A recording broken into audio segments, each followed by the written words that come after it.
हमार नाम चिंटू पांडे है।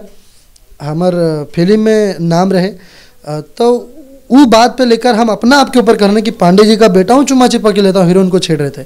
और इसको एक्चुअली विवाद जैसा कुछ था ही नहीं, ये तो लोगों ने ज़बरदस्ती का बना दिया कि ताकि एक मुद्दा हो जाए कि ये गाना क्यों इतना चल रहा है।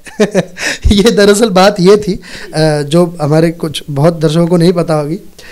जातिवाद जैसा बिल्कुल नहीं था भैया। हमने क्या था, लोग बोलते हैं कि कलाकार का कोई धर्म नहीं होता, कलाकार के कोई जात नहीं, ये सच्चाई है। और अगर मैं अपनी बात करूं तो हमारे तो वाकई में हमने के जात सिर्फ हमने के काम है, हमने के धर्म सिर्फ हमने के पूजा हमने के काम है। जौन भी हम लोग परफॉर्मेंस करते हैं, जो हम लोग एक्टिंग करते हैं, वही हमारा जात है, वही हमारा धर्म है।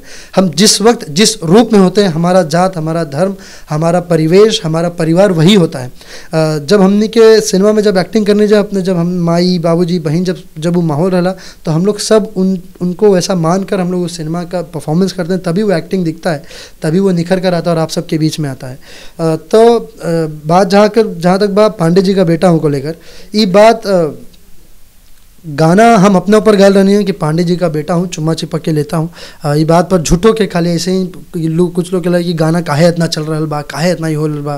तो भैया देखा, हर चीज़ के खाली एंटरटेनमेंट के माध्यम से ला, हमने के खाली एंटरटेनमेंट के माध्यम से वो गाना के बनल रहनी है। और जौन की रवा लोग के बहुत पसंद भी आयल बा, गाना खूब बाजल, खूब प्यार भइल। पहलका बेर में एगो गाना गौले रहनी अपना आवाज़ में, तो उससे हमके बहुत खुशी मिलल कि हमके बहुत ज़्यादा प्यार मिलल। लेकिन जो विवाद दरअसल वो गाना के लेके ना विवाद भइल रहे। एगो गाना एगो कोनो भाई गौले रहना कि पांडे जी की बेटी है, तो बेटी पर विवाद भइल रहे। काहे कि वो जो बंदा था वो ना वो पांडे था और ना वो बेटी थी, ना वो लड़की थी और ना वो पांडे था। वो अलग समुदाय के होकर उन्होंने उस बात पे गाया था। तो ये बहुत गलत था। आप अगर हम किसी को भी भारत में या किसी भी दुनिया के किसी भी कोने में किसी भी इंसान को कोई अधिकार नहीं है कि किसी की धर्म पर, किसी के कौम पर वो उंगली उठाए। और यहाँ पर तो लोग हमारे भोजपुरी, तो मैं इंटरव्यू में मैं हमेशा इंटरव्यूज़ देखता हूँ, तो लोग कोई भी बात होती है तो तुरंत जातिवाद पे ही पहुँच जाते हैं, तुरंत कि अरे हम तो ये हैं इसलिए हमारे साथ ये हुआ, हम ये इसलिए हमारे ये। भैया आप सबसे निवेदन बा कि खाली आप सबके बना रहल बा लोग, जात के नाम पे खाली सिंपति बटोरता लोग कि हम ही जात के बानी, हम ही। अरे भैया, इंसान के देखा होकर दिल के देखा। हम आप सबके चिंटू, आप सबके परिवार के लड़का बानी, तो हम परिवार के लड़का, आपके छोट भाई, आपके बड़ भाई, आपके बेटा जैसे ने बात करब। लेकिन जब भी लोग बात कर लें तो लोग जात के लेके बात कर लें। मैं आज तक कभी, हम लोग ने इतने इंटरव्यू से कभी मैंने जात को लेकर कभी बात किया कि अरे मैं पांडे हूँ, मुझे ब्राह्मण समाज, मुझे बिल्कुल नहीं।